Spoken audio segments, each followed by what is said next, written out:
con la mayor excelencia y rigor científico y con todos los recursos que sean necesarios.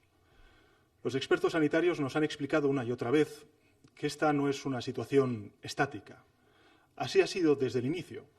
Las fases de propagación son cambiantes y, por lo tanto, los escenarios de respuesta se han ido adaptando precisamente a ese escenario tan dinámico. Hasta ahora estábamos en la fase de contención reforzada, siguiendo siempre los criterios de quienes tienen mayor conocimiento sobre las epidemias y también las pandemias. Y nuestra misión y determinación, les quiero trasladar, es máxima. Es proteger a los españoles y ganar al virus. Y a partir de ahora entramos en una nueva fase, que es la de la activación del mecanismo constitucional del estado de alarma. Estamos preparados, tenemos las ideas, las políticas claras y no nos va a temblar la mano para ganar al virus. Ponemos en el centro de nuestras prioridades la salud del conjunto de la población española, de las personas, pero al mismo tiempo debemos atender directamente a nuestras familias, a los trabajadores, a los autónomos, a las empresas. Las medidas que vamos a adoptar son drásticas y van a tener, desgraciadamente, consecuencias. Por eso, lo primero que quiero es avanzarles que hoy hemos acordado implementar en el próximo Consejo de Ministros las siguientes medidas en el conjunto del país para paliar los efectos económicos y sociales del estado de alarma. Serán 4 grupos de medidas. En primer lugar, apoyo a los trabajadores, a los autónomos, a los empresarios, a las familias, a los colectivos más vulnerables. En segundo lugar, el apoyo a la flexibilización de los mecanismos de ajuste temporal de actividad para evitar los despidos, los denominados ERTEs. En tercer lugar, el apoyo a la actividad económica y a las empresas para garantizar la liquidez ante las dificultades transitorias pero intensas como consecuencia de la emergencia económica derivada del coronavirus. Y, por supuesto, en apoyo a la investigación de la vacuna sobre el coronavirus. Estas medidas se van a sumar junto a otras nuevas que iremos aprobando a lo largo de toda la crisis, a las ya activas del plan de choque económico que presentamos y aprobamos en Consejo de Ministros el pasado 10 de marzo. A partir de aquí, procedo a anunciar y a explicar las principales medidas que implica la decisión del Gobierno de España de declarar el estado de alarma. En primer lugar, la declaración del estado de alarma afecta a todo el territorio español durante 15 días que podrán prorrogarse con la autorización del Congreso de los Diputados si fuera necesario. Esto quiere decir que a partir de hoy, para que los españoles lo entiendan perfectamente, la autoridad competente en todo el territorio será el Gobierno de España. El Real Decreto entrará en vigor con efectos inmediatos, pues se va a publicar en el Boletín Oficial del Estado esta misma noche. Para el ejercicio de las funciones contempladas en este Real Decreto y sus amplias medidas, bajo mi dirección, la dirección de la Presidencia del Gobierno, les anuncio que serán también autoridades competentes delegadas en sus respectivas áreas de responsabilidad las siguientes personas. En primer lugar, la ministra de Defensa, Margarita Robles, el ministro del Interior, Fernando Grande Marlaska, el ministro de Transportes, Movilidad y Agenda Urbana, José Luis Ábalos, y el ministro de Sanidad, Salvador Illa. En aquellas áreas de responsabilidad que no recaigan en la competencia de alguno de los titulares anteriores, la autoridad competente delegada será el ministro de Sanidad, Salvador Illa. Informo también a los españoles y españolas que todos ellos quedan habilitados para dictar los acuerdos, las resoluciones, las disposiciones e instrucciones interpretativas que en la esfera específica de su actuación sean necesarias para garantizar la salud y la seguridad. En segundo lugar, les anuncio que los integrantes de las fuerzas y cuerpos de seguridad del Estado, todos los cuerpos de policía de las comunidades autónomas y de las corporaciones locales, a efectos de este Real Decreto, quedarán bajo las órdenes directas del ministro del Interior. Los servicios de intervención y asistencia en emergencias de protección civil definidos en el Sistema Nacional de Protección Civil actuarán también bajo la dependencia funcional del ministro del Interior. Asimismo, en cualquier momento y cuando sea necesario para la eficaz tarea y el eficaz cumplimiento de las medidas, dispondremos de la actuación de las Fuerzas Armadas. El Ejército ya está preparado para ello. Cada Administración conservará las competencias que le otorga la legislación vigente en la gestión ordinaria de sus servicios para adoptar las medidas que estimen necesarias, pero siempre, y esto quiero subrayarlo, en el marco de las órdenes directas de la autoridad competente. En tercer lugar, les anuncio que durante la vigencia del estado de alarma, las personas únicamente podrán circular por las vías de uso público para la realización de las siguientes actividades. En primer lugar, la adquisición de alimentos, productos farmacéuticos y de primera necesidad. En segundo lugar, la asistencia a centros, servicios y establecimientos sanitarios. El desplazamiento al lugar de trabajo para efectuar su prestación laboral, profesional o empresarial. El retorno al lugar de residencia habitual. La asistencia y cuidado a mayores, menores, dependientes, personas con discapacidad o personas especialmente vulnerables. El desplazamiento a entidades financieras y de seguros, por causa de fuerza mayor o situación de necesidad, cualquier otra actividad de análoga naturaleza. Esta circulación habrá de realizarse individualmente, salvo en las personas con dificultad de movilidad, con discapacidad para poder moverse y podrán ir acompañadas. E igualmente se permitirá la circulación de vehículos particulares por las vías de uso público para la realización de esas actividades y, por supuesto, para el repostaje en gasolineras o estaciones de servicio. En todo caso, en cualquier desplazamiento deberán respetarse las recomendaciones y también las obligaciones dictadas por las autoridades sanitarias. El ministro del Interior podrá acordar el cierre a la circulación de carreteras o tramos de ellas por razones de salud pública, seguridad o fluidez del tráfico o la restricción en ellas del acceso de determinados vehículos por los mismos motivos. En cuarto lugar, en el ámbito educativo queda suspendida la actividad educativa y también la universitaria presencial en todos los centros y etapas, ciclos, grados, cursos y niveles de enseñanza. Durante el periodo de suspensión se mantendrán las actividades educativas a través de las modalidades a distancia o online, siempre que ello resulte posible. En quinto lugar, queda suspendida toda actividad comercial minorista, a excepción de los comercios de alimentos, bebidas, productos y bienes de primera necesidad, establecimientos farmacéuticos, médicos, ópticas, productos ortopédicos, higiénicos, prensa, combustibles, estancos, equipos tecnológicos y de telecomunicaciones, alimentos para animales de compañía, tintorerías, peluquerías, comercio por Internet, telefónico o por correspondencia. Se suspende cualquier otra actividad o establecimiento que pueda suponer un riesgo de contagio. La permanencia en los establecimientos comerciales cuya apertura esté permitida deberá ser la estrictamente necesaria para que los consumidores puedan realizar la adquisición de alimentos y productos, quedando suspendida la posibilidad de consumo de productos en los propios establecimientos. En todo caso, se evitarán aglomeraciones y se controlará que consumidores y empleados mantengan la distancia de seguridad de al menos 1 metro a fin de evitar los posibles contagios. En sexto lugar, se suspende la apertura al público de museos, archivos, bibliotecas, monumentos, locales y establecimientos en los que se desarrollen espectáculos públicos, actividades deportivas y de ocio. Se suspenden asimismo las actividades de hostelería y restauración. Las cafeterías y restaurantes permanecerán cerrados al público, pudiendo, eso sí, prestar exclusivamente servicios de entrega a domicilio. Quedan suspendidas también los desfiles, las fiestas populares, las verbenas. En séptimo lugar, la asistencia a los lugares de culto y las ceremonias civiles y religiosas, incluidas las fúnebres, se condicionan a la adopción de medidas organizativas consistentes en evitar aglomeraciones de personas en función de las dimensiones y características de los lugares, de tal manera que se garantice a los asistentes la posibilidad de respetar la distancia entre ellos de al menos 1 metro, que es lo que nos recomiendan las autoridades sanitarias. En octavo lugar, les informo de las medidas adicionales que hemos aprobado dirigidas a reforzar el Sistema Nacional de Salud en todo el territorio español. Todas las autoridades civiles de las administraciones públicas del territorio nacional, y en particular las sanitarias, así como los demás funcionarios y trabajadoras al servicio de las mismas quedan bajo las órdenes directas del ministro de Sanidad.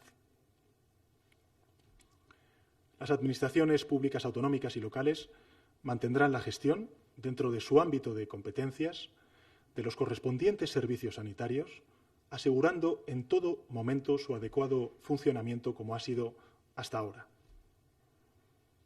Todos los medios sanitarios civiles y militares, públicos y privados, se ponen a disposición del Ministerio de Sanidad, del Ministro de Sanidad.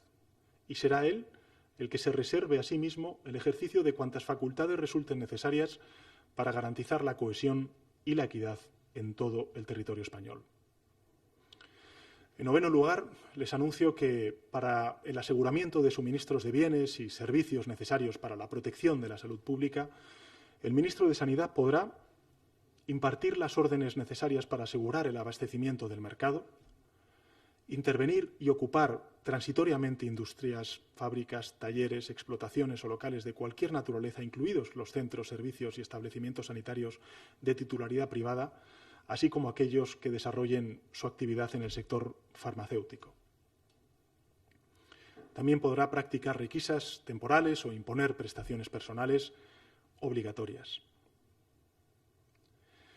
En décimo lugar, el ministro de Transportes, Movilidad y Agenda Urbana queda habilitado para dictar los acuerdos, también las resoluciones, como he dicho antes, y las disposiciones que, en la esfera específica de su actuación, sean necesarios para garantizar los servicios de movilidad ordinarios y extraordinarios en orden a la protección de las personas, de los bienes y también de los lugares. En concreto, se mantiene el 100% de los servicios ferroviarios de cercanías y de transporte público de viajeros por carretera, ferroviarios y marítimo. Se reducen a la mitad los servicios ferroviarios de media distancia, los servicios regulares de transporte de viajeros por carretera y marítimo.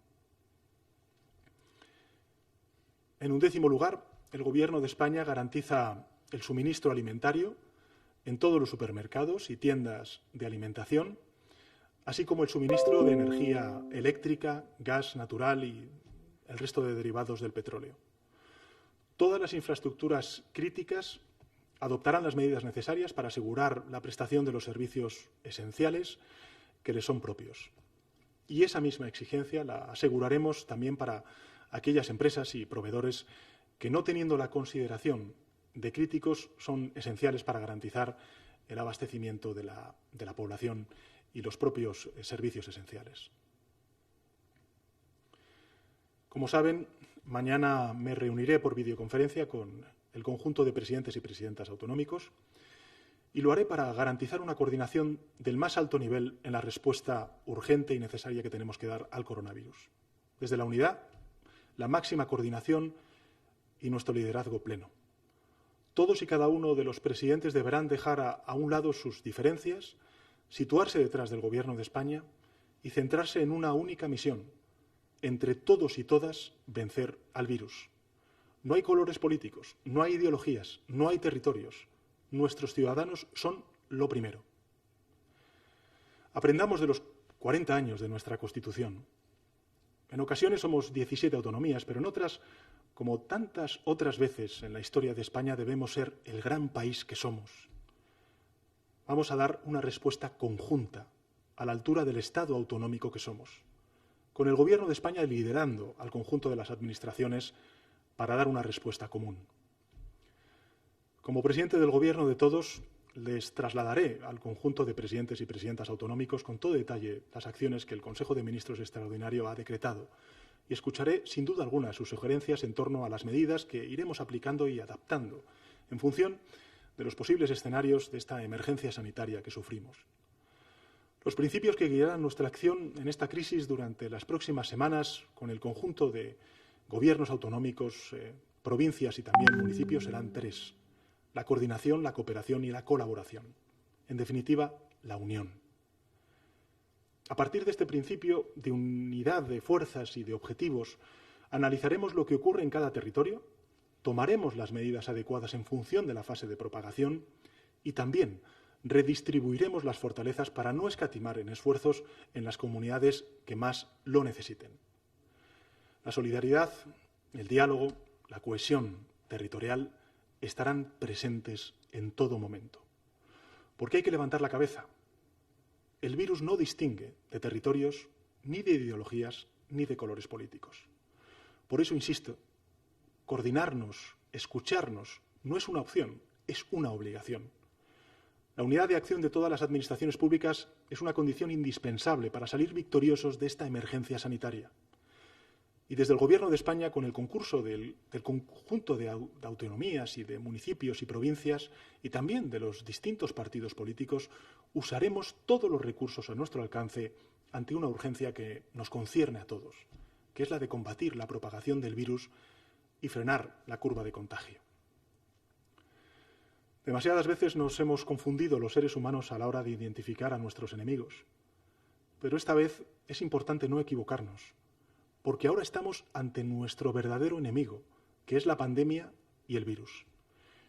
Es un enemigo de todos, y todos debemos combatirlo unidos. Quiero ser muy ilustrativo para que los españoles conozcan cuál es nuestra tarea colectiva. El objetivo en esta batalla contra el virus es, primero, reducir su propagación, después detenerla y, por fin, eliminarlo. Tenemos por delante, como he dicho en otras comparecencias, semanas muy difíciles, de esfuerzos y también de sacrificios. Esos esfuerzos y sacrificios empezarán a dar fruto cuando consigamos el primer objetivo, que es doblegar la curva de propagación del virus. Cuando observemos que su difusión no asciende en flecha, sino que se hace más lenta, ese será el primer logro colectivo. La victoria sobre el virus comenzará cuando el número de altas médicas sea superior al de nuevos infectados. La victoria será mayor cuando caiga en picado la propagación a nuevos enfermos. Será en ese momento cuando nuestra economía se recuperará con fortaleza. Pero la victoria será total cuando, además de eliminarlo, contemos con una vacuna que evite futuras pandemias. Estos días aparecen mensajes inspirados por la confusión, por la rabia y por la angustia. Y es comprensible, porque no hay nada más que dañe el ánimo de una persona que la amenaza de lo desconocido. Es una reacción humana. Pero debemos actuar con unidad, con responsabilidad y con disciplina social. Como presidente del Gobierno os pido vuestra colaboración, sé que la tengo, a la vez que frenamos la curva de contagio. Cortemos también la cadena de transmisión del pánico. Paremos los bulos, las especulaciones, las fake news, con información contrastada. Actuemos con responsabilidad, con disciplina social y con sentido de comunidad. Sé que somos capaces de hacerlo unidos. Sabemos que en cada casa de España ahora mismo se necesita un mañana, una certeza de que mañana esto habrá pasado. Y así es, mañana esto habrá pasado. Porque hoy estamos actuando coordinados, unidos y con la máxima solidaridad y eficacia. Al menos hasta que la emergencia del virus pase, porque va a pasar. Y entonces podremos volver a las calles, a las terrazas, volveremos a la rutina de nuestros puestos de trabajo, visitaremos a nuestros amigos, a nuestras amigas, a nuestros seres queridos, llevaremos a nuestros hijos al parque y nos dispondremos para la siguiente fase, que es la de la recuperación social y económica, y la vuelta a la normalidad. Pero hasta que llegue ese momento, no derrochemos energías que son precisas ahora. No perdamos el rumbo, vayamos todos a una. Sin duda, no se me escapa, son tiempos de extraordinaria dificultad. Pero más extraordinario aún es nuestro país. Como ya he compartido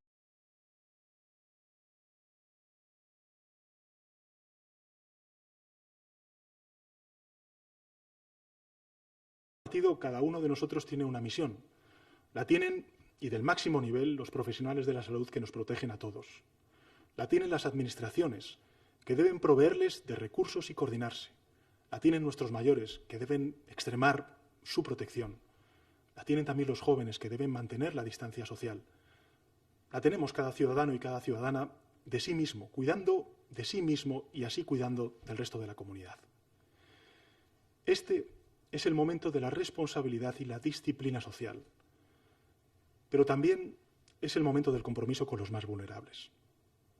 Hoy debemos recordar que la crisis económica de 2008 nos salvaron de ella nuestros mayores, Abuelas y abuelos que fueron la tabla de salvación para muchos y muchas familias y, por lo tanto, para la sociedad en su conjunto.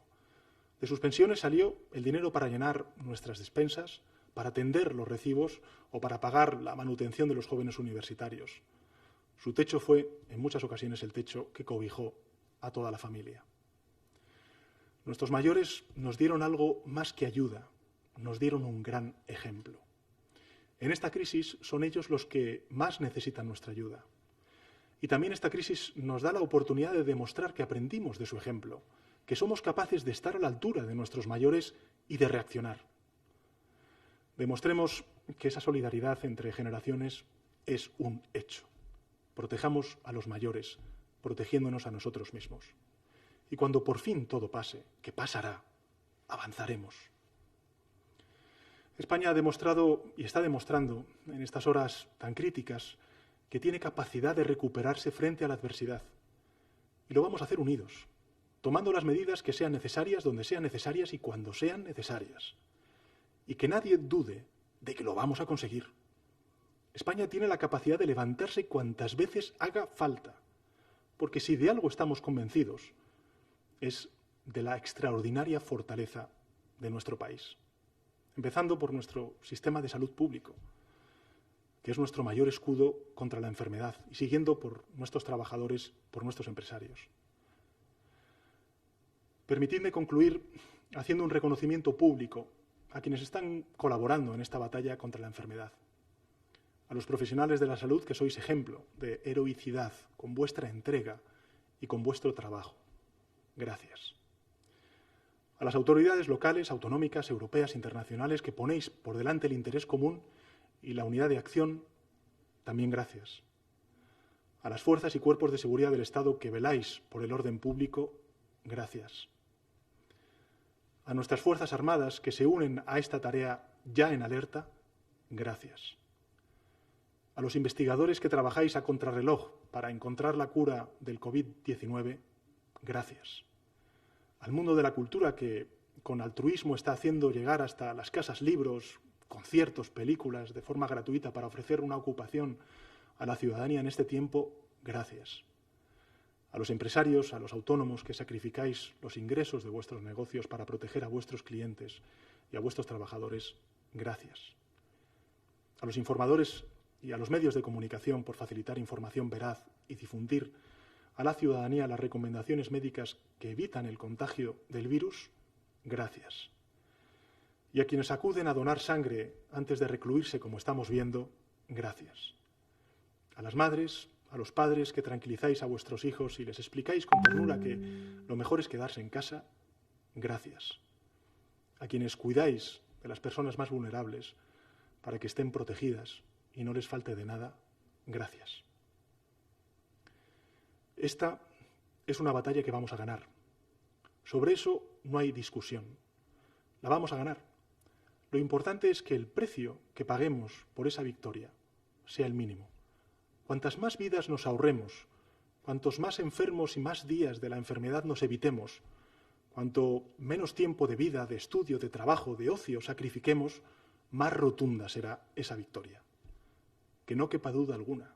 Unidos saldremos adelante. Unidos venceremos al virus. Muchas gracias.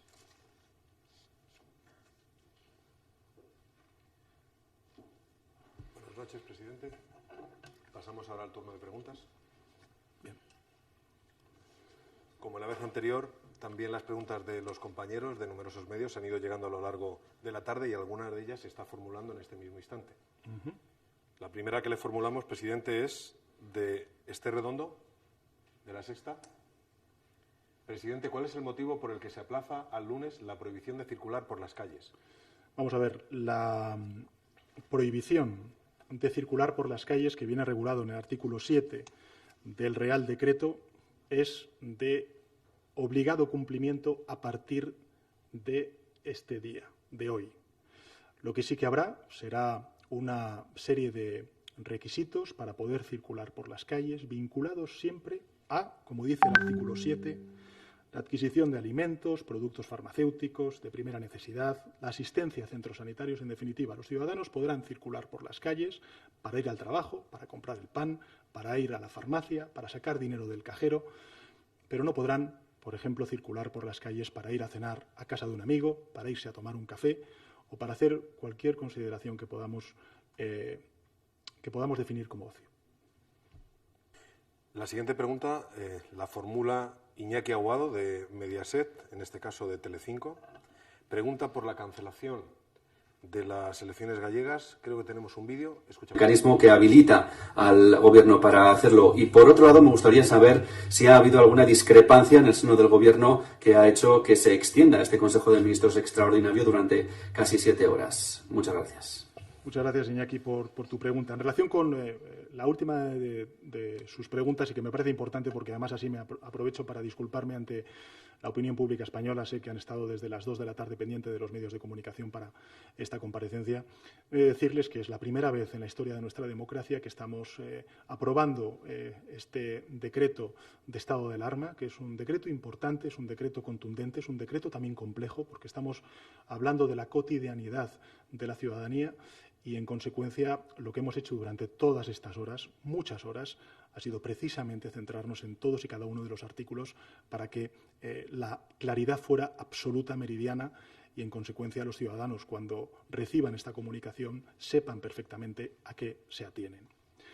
En segundo lugar, en relación con las elecciones, ayer mismo tuve ocasión de hablar con el presidente de Galicia, de la Xunta de Galicia, y estuve también en comunicación con el lehendakari Urkullu. Ambos han quedado con los distintos grupos políticos el lunes para evaluar la situación y, a partir de ahí, decidir si proponen la cancelación, o, vamos a decirlo así, la suspensión de las elecciones hasta que pasemos esta crisis, que la pasaremos. En consecuencia, nosotros quedamos a la espera de cuál es la decisión que tomen los distintos grupos políticos, las distintas fuerzas políticas en estas dos comunidades, y a partir de ahí actuaremos. A ambos yo les he trasladado, en función de este marco del estado de alarma, cuál es la opinión del Gobierno. Creemos que es poco razonable el celebrar con estas medidas de restricción y también, sobre todo por la emergencia sanitaria que estamos sufriendo, la celebración de esas elecciones el 5 de abril. Pero, en todo caso, la competencia corresponde a ambos y serán los grupos políticos los que decidan qué hacer en relación con esta convocatoria electoral. Bien, la segunda pregunta me parece que llega de Marisol Hernández, del Mundo. El decreto da un margen amplio para ir endureciendo las medidas, pero ¿contempla el Gobierno escenarios más restrictivos si no logra frenarse el contagio? ¿Hay ya cálculos de impacto económico? Presidente, ¿cree que los españoles entienden que las decisiones que se toman tarden tanto en ejecutarse? Y, finalmente, ¿está el Gobierno transmitiendo los mensajes correctos sobre la dimensión de esta crisis?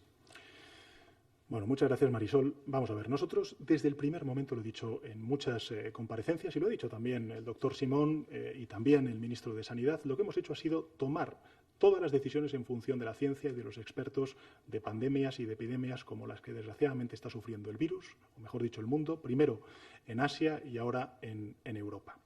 Por tanto, máxima transparencia, máximo fundamento de todas las decisiones que hemos tomado en base a la ciencia, la evidencia y lo que nos dicen los expertos. En segundo lugar, evidentemente, lo he dicho antes en mi intervención, lo he dicho en muchas otras comparecencias, la crisis no es estática. Estamos ante un fenómeno dinámico que va evolucionando y que, en consecuencia, tenemos que adaptar todos los instrumentos del Estado para ser eficaces en la respuesta, en la contención a la propagación de este virus. Por tanto, con esta filosofía, nosotros creo que hemos dotado al Estado de unos instrumentos, de los instrumentos necesarios para poder responder ante un desafío que, insisto, no atiende ni a ideologías, ni tampoco a partidos políticos, y mucho menos a territorios. Y lo que queremos es, ante un problema común, darle una respuesta común, homogénea. La misma respuesta al mismo problema se viva en Málaga, en Sevilla, en Canarias, en Ceuta, Melilla, Madrid, País Vasco, en definitiva, en todos y cada uno de los rincones de nuestro país. Tenemos ese marco, gracias al estado de alarma, para los próximos 15 días. Yo iré al Congreso de los Diputados en los próximos días a explicar las medidas a las distintas fuerzas parlamentarias y, evidentemente, espero que con la colaboración, con la coordinación y con la cooperación entre administraciones este virus lo podamos frenar, lo podamos contener a la mayor brevedad posible. Sobre los cálculos del impacto económico, es evidente que van a ser de envergadura. Hay distintos escenarios que se están planteando por los organismos internacionales, también por las instituciones europeas, también por organismos nacionales de previsión económica. Ahora mismo es muy cambiante el escenario y, en consecuencia, lo que es evidente es que el impacto económico va a ser grande, que las medidas que vamos a tener que tomar, sobre todo para proteger a todos y cada uno de los ciudadanos y también protegernos de la propagación y de la transmisión de este virus, pues van a exigir medidas contundentes como las que he anunciado y, en consecuencia, van a tener un impacto económico y social evidente. Este Gobierno, sin duda alguna, no se abstrae de esa responsabilidad, de esa obligación. Hay muchísima gente que va a verse, desgraciadamente, damnificada como consecuencia de estas medidas para, insisto, frenar la propagación del virus y defender lo más importante, que es la salud pública de todos y cada uno de los ciudadanos en nuestro país. Y, lógicamente, también daremos respuesta en el próximo Consejo de Ministros, como hicimos ya el pasado 10 de marzo, a muchas de estas realidades que van a surgir como consecuencia de la declaración de estado de alarma. Lo que sí que quiero decirle a los trabajadores, a las trabajadoras, a los autónomos, a los pequeños y medianos empresarios, a la economía social, a los empresarios en general, es que el Gobierno de España va a hacer todo lo que esté en su mano para amortiguar los efectos sociales y económicos de esta crisis, de esta emergencia de salud pública. En relación con las otras dos preguntas, creo que he respondido antes.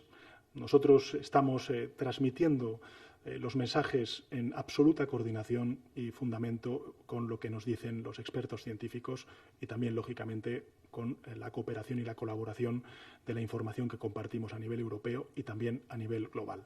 Quiero recordar que ha sido la Organización Mundial de la Salud la que hace escasos días ha calificado esta pandemia como pandemia global y, en consecuencia, esto no obedece a fronteras. Necesitamos no solamente dar una respuesta a nivel estatal, sino que tenemos también que dar una respuesta a nivel global y, en particular, en nuestro caso, a nivel europeo, y en eso estamos también cooperando y colaborando con el resto de gobiernos europeos. Presidente, pregunta la cadena SER. Inma Carretero le formula: me gustaría saber si el vicepresidente Pablo Iglesias ha pedido estar en el puente de mando de la gestión del estado de alarma y si esta crisis está poniendo a prueba la fortaleza de la coalición de gobierno. Vamos a ver. Hemos tenido muchas horas de debate, un debate que, por ley, lógicamente, tenemos que guardar la debida discreción, la debida confidencialidad, pero lo que sí que le puedo garantizar es que todos y cada uno de los miembros del Gobierno hemos estado aportando en un debate enriquecedor precisamente para hacer el mejor Real Decreto que defina cuáles son los instrumentos que necesita el Estado para defender y proteger la salud pública de los ciudadanos. Y en ese sentido, lo que sí que le puedo garantizar es que tanto el vicepresidente del Gobierno como el resto de ministros y ministras hemos tenido un debate sosegado, un debate intenso, un debate muy detallado de cuál es la causística, de cuáles son los instrumentos que necesitamos, siempre bajo la consideración de las autoridades científicas, para atajar cuanto antes esta pandemia. La siguiente pregunta es de Víctor Ruiz Almirón, de ABC. ¿Ha planteado durante la deliberación de hoy algún miembro de su gobierno un control más fuerte hasta llegar a la nacionalización de los sectores eléctrico y sanitario? ¿Lo contempla el Ejecutivo, si fuera necesario? Bueno, vamos a ver. Nosotros en el Real Decreto lo que hacemos es poner al servicio de este estado de alarma todos los instrumentos, civiles y militares, públicos y privados. Y esto lo vamos a hacer durante los próximos 15 días y si contamos con la confianza de la Cámara mayoritaria, pues lógicamente hasta que logremos atajar y vencer, como he dicho antes, a esta pandemia. La siguiente pregunta llega desde TV3. Albert Calatrava. Ayer el presidente Quim Torra pidió al Gobierno poder confinar Cataluña. ¿Cuál es la respuesta del Ejecutivo, presidente? Bueno, gracias, Albert, por esta pregunta. Lo he dicho antes en mi intervención y lo quiero volver a subrayar porque me parece importante. ¿Qué es lo que dice la evidencia científica y qué es lo que dice la experiencia que ha venido acumulada de Asia como consecuencia de la lucha contra esta pandemia, en primer lugar en Asia y en Europa? Lo que dice la evidencia científica y lo que nos dicen los expertos es que solamente podremos vencer al virus, en primer lugar, contenerlo, su propagación y posteriormente su erradicación, si propiciamos medidas de aislamiento, de alejamiento.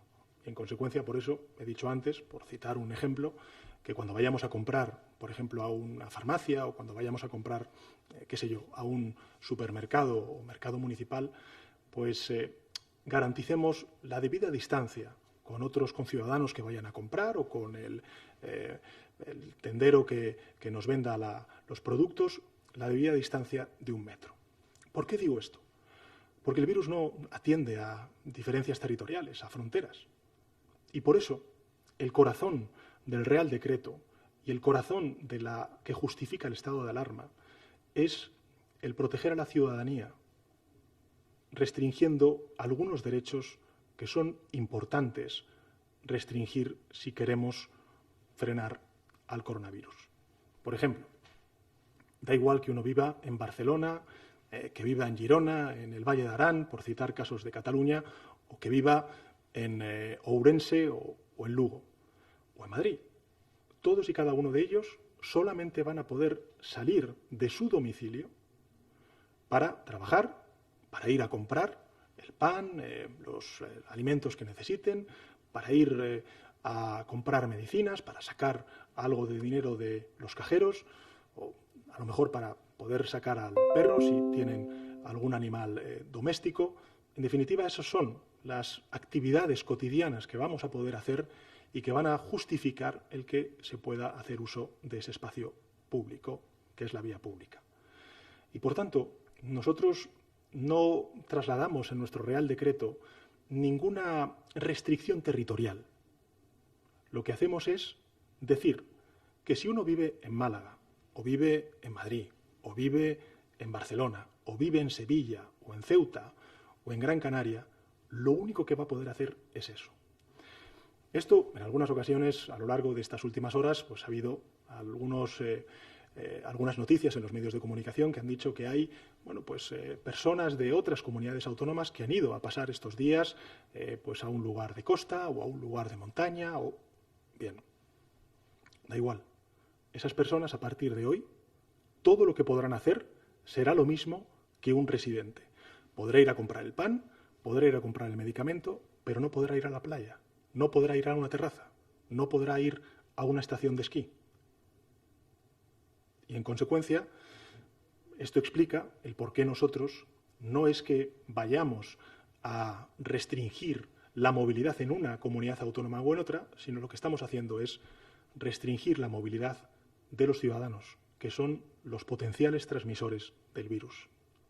Y haciendo este ejercicio de responsabilidad y de disciplina social a la cual antes hacía referencia, quedándonos en casa, leyendo, viendo la televisión, estando con nuestra familia, haciendo el quehacer diario limitado durante los próximos días, si somos disciplinados en ello, estoy convencido de que frenaremos la contaminación y la expansión del COVID-19. Presidente, vemos en un vídeo la pregunta que formula Beatriz de Nayas, de 4. Beatriz de Nayas, de 4 al día, fin de semana. Presidente, queríamos saber qué responde a la oposición que le está criticando por haber esperado hasta este momento para aplicar el estado de alarma y determinar las medidas concretas. Y otra pregunta sobre el Consejo de Ministros de hoy. ¿Por qué está siendo presencial y si han tomado algún tipo de precaución, ya que ahí estarían personas como Pablo Iglesias, que estaba en cuarentena? Gracias. Bueno, vamos a ver. En relación con el último de los asuntos, nosotros hemos seguido la celebración de los consejos de ministros con las máximas recomendaciones de la autoridad sanitaria. Con las máximas recomendaciones. Hay que recordar que el vicepresidente segundo no ha dado positivo en el test del coronavirus. Desgraciadamente sí lo ha dado la ministra de Igualdad, como también la ministra de Política Territorial, pero él no. En consecuencia, siguiendo las recomendaciones de la autoridad sanitaria, pues lógicamente ha podido acudir al Consejo de Ministros y celebrarlo como el resto de ministros y ministras y en mi caso también el resto de vicepresidentes y yo mismo, como suele ser habitual. Y en relación con la pregunta que usted me hace en relación con la oposición, yo en esto quiero ser transparente, diáfano, Creo que lo he sido desde el primer minuto, pero aprovecho su pregunta para subrayarlo. Este virus no atiende a colores políticos, a ideologías ni a territorios. Este es un desafío que tenemos todos. Y cuanto antes salgamos unidos y actuemos conjuntamente con esos 3 principios que he dicho antes, de colaboración, de cooperación y de coordinación, yo estoy convencido de que podremos frenar la pandemia. Y creo que además nuestro país tiene las herramientas, los instrumentos, tiene la voluntad y la fuerza de poder lograrlo. Desde luego, lo he dicho en otras comparecencias, no voy a tener ningún problema en no solamente comunicar, como he hecho durante estos últimos días, a todos los partidos políticos de la oposición y también a los presidentes autonómicos, que ayer hablé con ellos, mañana volveré a hablar con ellos, y también al presidente de la Federación Española de Municipios y Provincias, toda la información, todas las medidas que vamos a poner en marcha para, entre todos, frenar esta pandemia. Y, sin duda alguna, yo animo al conjunto de fuerzas políticas a trasladar al Gobierno todas sus inquietudes, desde luego también toda la información que sean capaces de suministrarnos y todas las ideas, todas las iniciativas que ellos consideren pueden ser positivas para frenar al coronavirus. Desde luego, al igual que yo también pido a las formaciones políticas ese ejercicio de responsabilidad que tenemos con nuestro país, ese ejercicio de comunidad que tenemos que hacer como nación. Sin duda alguna también me lo aplico a mí mismo y al conjunto de los miembros del Gobierno para ser empáticos y hablar con todos los colectivos, ya sean los partidos políticos, ya sean las instituciones públicas y, sin duda alguna, también los agentes sociales. Hace escasos días tuve también la oportunidad de hacer una videoconferencia. El Gobierno con los agentes sociales, con los sindicatos, con los empresarios, nos han trasladado medidas, además que han coordinado y han acordado ellos mismos, los empresarios y los sindicatos, y desde luego, como he dicho antes, el pasado 10 de marzo ya pusimos en marcha algunas medidas importantes, por ejemplo, el aplazamiento del pago de deudas tributarias que puedan tener pequeñas y medianas empresas y que va a implicar pues la inyección en la economía de 14.000 millones de euros, que no es poca cosa, pero sin duda alguna tenemos que seguir haciendo más para defender el trabajo y para defender a aquellos que más, desgraciadamente, van a sufrir los efectos sociales y económicos de las decisiones drásticas que tenemos que tomar para frenar esta pandemia. Siguiente pregunta, presidente, de Beatriz Hernández, Europa Press. ¿Cómo de probable es que el estado de alarma deba prorrogarse más allá de los 15 días? Nosotros, insisto, hemos puesto en marcha todos los instrumentos necesarios en base a la evidencia científica, a lo que nos dicen los expertos, que es fundamentalmente medidas de aislamiento de los ciudadanos y medidas de restricción de la movilidad a los casos más indispensables de los ciudadanos, y esperamos que, lógicamente, durante las próximas semanas podamos frenarlo. A partir de ahí, creo que lo importante será seguir esa senda de asesoramiento de la comunidad científica, de quienes saben realmente cómo atajar esta pandemia, y a partir de ahí esperemos que antes que después podamos decretar el fin del estado de alarma y podamos volver todos, no solamente los ciudadanos, sino también las instituciones, a una cotidianidad que tardaremos todavía, desgraciadamente, tiempo en ver. Una pregunta de la corresponsal internacional de Le Monde, Sandrine Morin. ¿Ha habido, presidente, algún tipo de discrepancias que expliquen el retraso del Consejo? Insiste en esta circunstancia.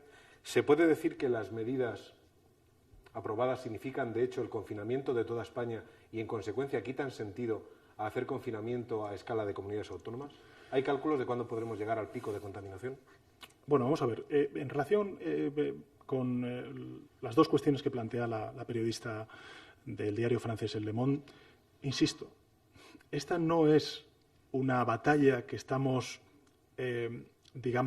teniendo contra un virus que está en un determinado territorio. Esta es una pandemia global, que ha dicho la Organización Mundial de la Salud, que comenzó en Asia, que ahora está en Europa y que tenemos que frenar.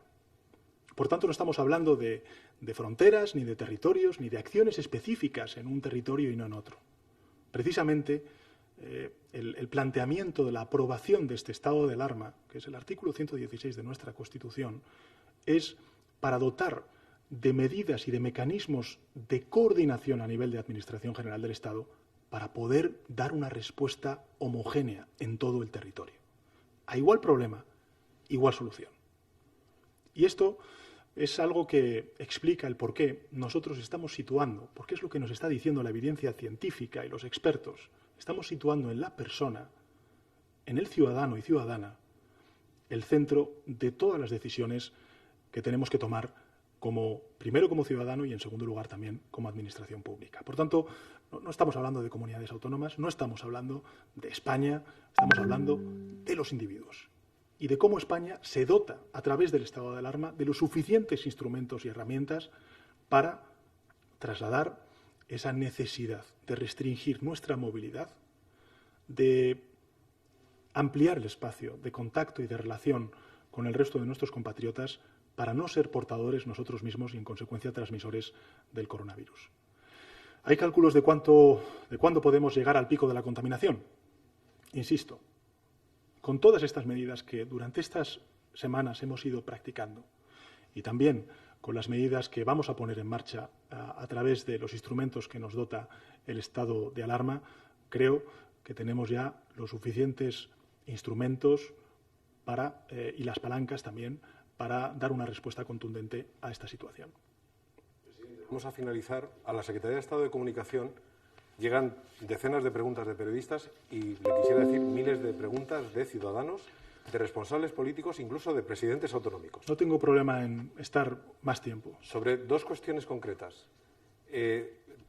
Personas en el extranjero, españoles en el extranjero, hablan sobre la posibilidad de volver, tienen inquietud sobre esta circunstancia. Y también responsables políticos de territorios insulares, de las islas, Baleares y también Canarias, se preguntan el tráfico aéreo, en qué circunstancia queda con el decreto de estado de alarma. Vamos a ver. En relación con la primera de las preguntas, cualquier español que haya salido por motivos laborales, por motivos vacacionales y que tenga domicilio en España puede regresar sin ningún problema. Cuando regrese a España, cuando regrese a su domicilio habitual, pues lógicamente tendrá que verse sometido a las mismas exigencias y restricciones de movilidad que antes he explicado. Aquella persona o familia que durante estos últimos días ha decidido pasar unos días en su segunda residencia, podrá volver a su primera residencia, pero tanto en la segunda como en la primera residencia tendrán que verse obligados a las mismas restricciones de movilidad, de uso del espacio público. Insisto, comprar comida, comprar medicamentos, sacar dinero, pasear al perro o ayudar, por ejemplo, pues si uno tiene un familiar discapacitado, a poder ir a un centro de sanitario o, efectivamente, pues ir a trabajar. Esto puede ocurrir también en las áreas metropolitanas, que a lo mejor pues tienen un influjo sobre otros territorios, sobre Castilla y León en el caso de Madrid, o sobre Castilla-La Mancha en el caso de Madrid, o el caso de Aragón con Cataluña. Lógicamente, si se justifica el que pues uno trabaja uno vive en Segovia y trabaja en Madrid, pues lógicamente podrá utilizar el transporte público o podrá desplazarse en transporte privado a su centro de trabajo. Lo que no podrá es viva fuera de esa provincia o dentro de esa provincia, desgraciadamente, pues compartir un rato de ocio en la casa de un amigo o de amiga. Eso no se va a poder hacer. Insisto, lo que sí que se va a poder hacer es ir a trabajar o ir a comprar el pan, el medicamento o pasear a tu mascota. Esto es lo que tendremos que hacer, desgraciadamente, durante los próximos 15 días. ¿Qué pasa con las islas? ¿O qué pasa también con Ceuta y Melilla? Bueno, pues lo que hemos hecho ha sido restringir a partir del lunes, no va a ser el lunes, van a ser algunos días más, 2 o 3 días más, a partir del lunes, porque va a llevar su tiempo, el que las compañías aéreas pues restrinjan en un 50% su tráfico aéreo. Eso no significa que, por ejemplo, pues un ciudadano que viva, por ejemplo, en Gran Canaria y que tenga un familiar que ha enfermado en Tenerife, no puede ir a visitarle. Claro que puede ir a visitar y cuidar del enfermo que viva en Tenerife, pero no podrá ir a ver a un amigo a Tenerife ni a disfrutar de una fiesta en Tenerife, porque no se producirá esa fiesta, desgraciadamente, mientras dure el estado de alarma. En Ceuta y Melilla ocurre otro tanto de lo mismo. Insisto, no estamos actuando sobre los territorios, estamos actuando sobre los individuos, sobre las personas, sobre los ciudadanos. vivan donde vivan, van a tener que verse sometidos a la misma restricción de movilidad y, en consecuencia, también de responsabilidad social. La última pregunta que ya sí le formulamos llega de Cristina de la O, del Independiente, y toca un punto clave que todos nos estamos preguntando en este momento. ¿De qué manera se va a controlar que los ciudadanos no se salten las medidas de restricción? Bueno, pues lógicamente ahí estarán las fuerzas y cuerpos de seguridad del Estado, también la policía local, las policías autonómicas, en última instancia también las fuerzas armadas para, evidentemente, garantizar el cumplimiento de las medidas que contempla el estado de alarma. Yo me gustaría, y además porque soy consciente de que la mayoría de la ciudadanía española lo que quiere es pasar cuanto antes este virus, lo que quiere es convertirse ellos mismos también en un actor principal y protagonista en la defensa de la salud pública y, sin duda alguna, también en la contención de esta pandemia. Estoy convencido de que la mayoría de ellos lo que va a querer es cumplir con estas restricciones que nos hemos autoimpuesto precisamente para eso, para acabar cuanto antes con esta pandemia y poder recuperar la cotidianidad. Gracias, presidente. Gracias a los participantes. Gracias.